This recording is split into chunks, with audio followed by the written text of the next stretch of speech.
guys, so don't mind the Paw Patrol in the background. Sebastian's watching Paw Patrol.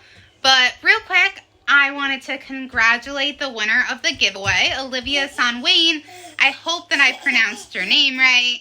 Sebastian wants to say congratulations too.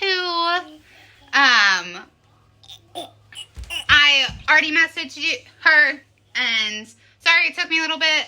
Sorry, everything's a mess behind me. We just got our venue and our date for the wedding, so things have been crazy. So it took me a little bit to kind of like get this up.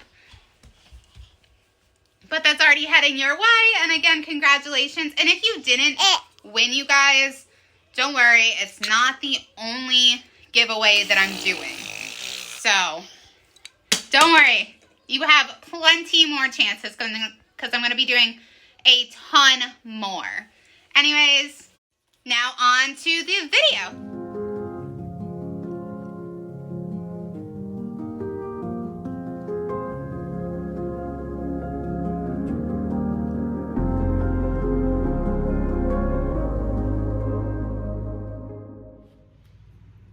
Hey guys, welcome back. If you don't know, my name's Brittany, and if you're new to my channel, definitely make sure to hit that subscribe button.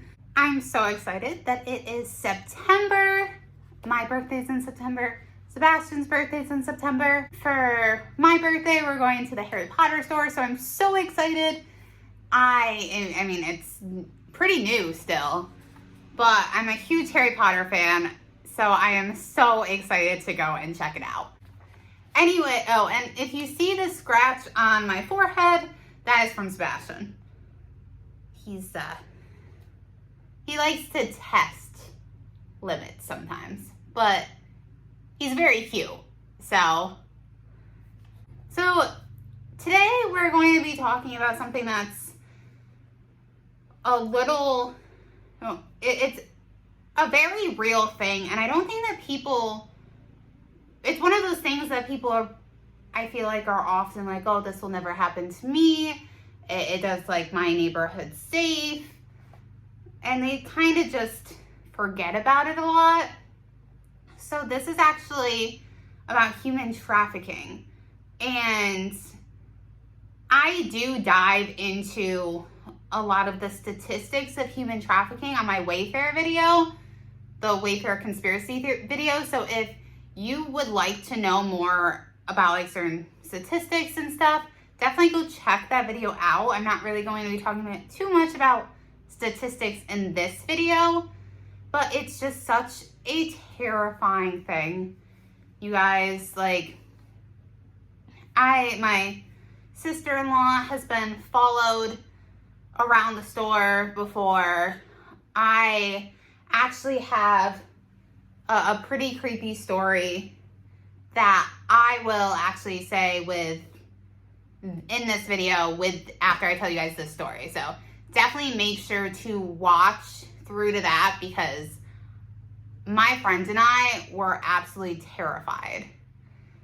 So I'm going to tell you guys a story, which is a true story, and then I'm going to jump into my story. So this one was a woman opened up about a horrifying experience that she had while shopping at Target. Now, I love Target. I literally go to Target every day.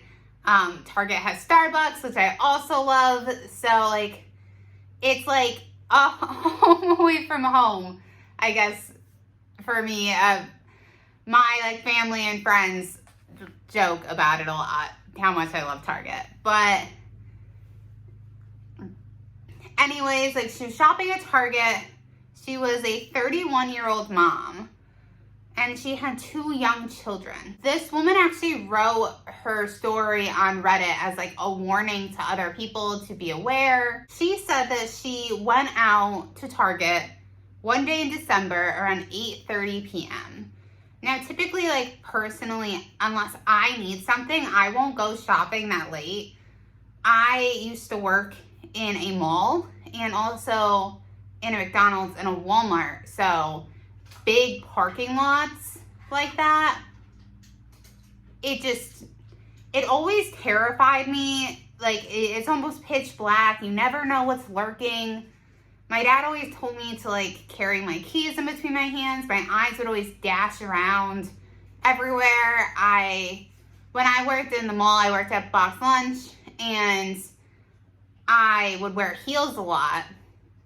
So here I am, like longer hair and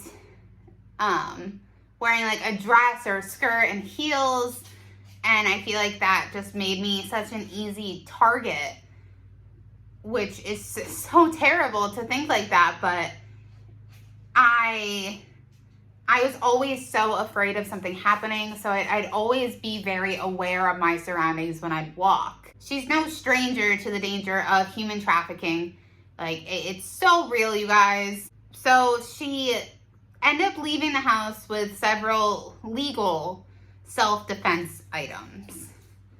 So like you can have like pepper spray and like stuff like that. She parked directly next to the store, and she took note of the vehicles that were parked by her before she entered the store. Now, she said that she had only been browsing between like 10 and 15 minutes when she noticed a young gentleman. He was tall, skinny, dressed in a dirty gray two-piece sweatsuit, and had brown work boots on. She said that he looked over at her and smiled, which I don't like that.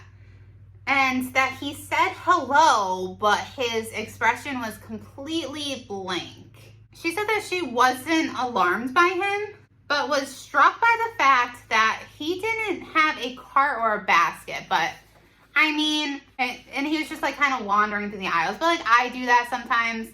Like if I'm only grabbing like one or two things and they're small, I won't grab it. Or I'm just like window shopping, killing time. Like I do like to window shop a lot. Or I'll like walk around the store, take pictures of things that I like and send them to Jeff. I used to do it a lot when Sebastian was really like a baby. So I don't really see anything too alarming about the no cart or basket. Then she saw another man in a similar outfit, and he also didn't have a cart. Around 15 minutes after that, she noticed a third man in the exact like same outfits, still no cart. She said that she had a bad feeling about these three men. It became very clear to her that something wasn't right. So over the next 20 minutes, she felt as if she was being followed by the three men. She began picking random aisles and walking around in an unorganized fashion, which is exactly what I do when I like think somebody might be following me. Is I do my best to try to lose them and try to be kind of sure that they're following me, because you know, it could just be a coincidence, like you never know. But every time one of these three men would pass by her and they were making their presence known, she said it felt as if she was surrounded by a wild animal, even hunted. They were no longer trying to be inconspicuous, and everything inside her was screaming like, just get out of there, leave. Like you have that natural instinct that lets you know like, hey, this isn't right. So after an hour of wandering around the store, she decided to check out.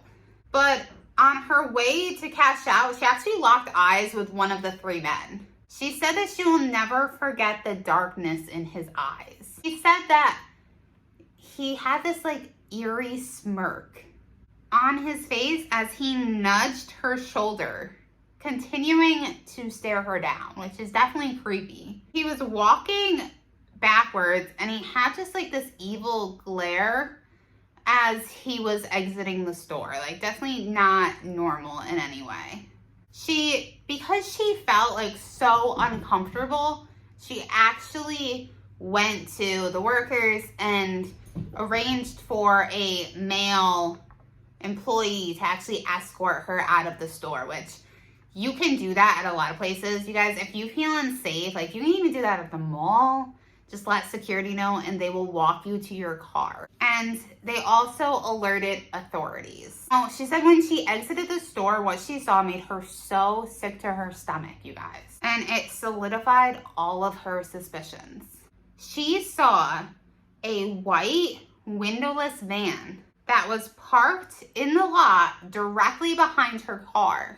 One of the men was seated in the driver's seat, while the other two were leaning against the side of the van that was facing her car, and they were kind of attempting to like hide from view.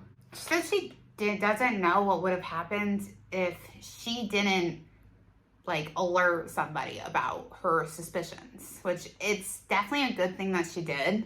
And luckily, you guys, like she was okay, but they, you know, when these human traffickers, they go out and they actually search for people, like they will follow you from start to finish. And so they will know what car you're driving. They will know like all of it. And there's times where they always like they try to hide in there. They're not as obvious.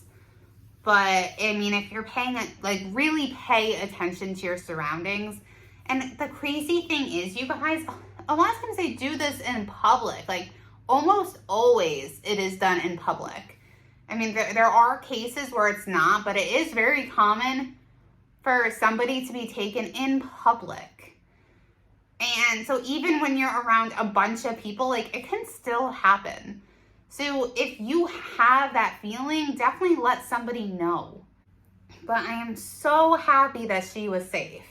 So now I'm going to tell you guys about my creepy story. And so I used to live in this town called Colbiskill. And it's actually where I used to work at the McDonald's and the Walmart when they had one in a Walmart. And I was walking, so when Pokemon Go was such like this huge thing, and I might have told this story on this channel before, but I can't really remember, so I'm just gonna let you guys know again, because it's still so creepy to me. But Pokemon Go is when it was like a huge thing. I know some people still play it, and I mean, I played it when, I started playing it again when Sebastian was like, when I was pregnant with Sebastian, and then dwindled off again. But I used to be like really into it when it first like got rolled out. So I convinced one of my friends to go with me. And there was like a bunch of hot spots you could walk to in town, and my apartment was walking distance from the town. Like it was in town, but it was like off a side road, but really not far from like the middle of town where the shops and stuff were. So we were walking that way, and all of a sudden we see a guy start following us. And he was like a decent ways back, but we just like this, it was nighttime too. Like it was really like, it was dark minus the street lights.